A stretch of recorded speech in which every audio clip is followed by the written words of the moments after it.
c'est un lien majeur, parce qu'effectivement, on comprend mieux aujourd'hui, de plus en plus, que les causes des grandes maladies chroniques qui forment l'essentiel des maladies qui sont en progression dans le monde entier sont liées aux questions d'environnement.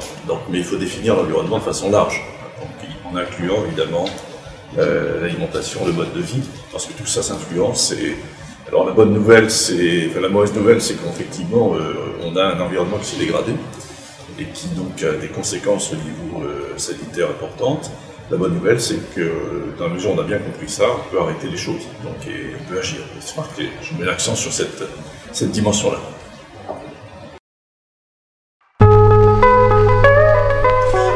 Le quotidien, c'est effectivement, il faut bien comprendre, quand on parle d'environnement, on a tendance à penser quelque chose de très lointain, sur lequel on peut pas tellement agir. L'environnement, c'est aussi l'environnement domestique, par exemple.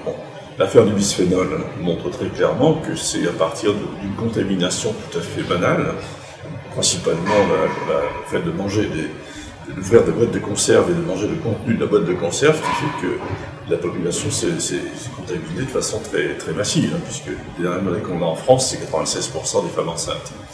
Donc voilà un geste tout à fait banal qui a des conséquences sanitaires lourdes.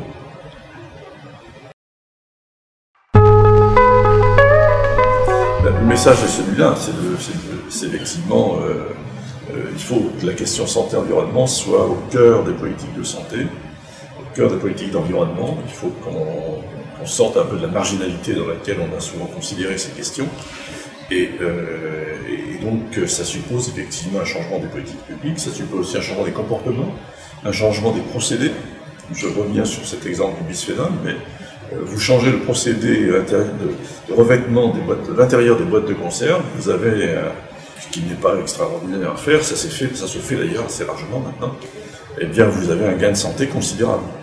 Donc je crois que c'est important de bien comprendre qu'on peut agir, il n'y a pas de fatalité.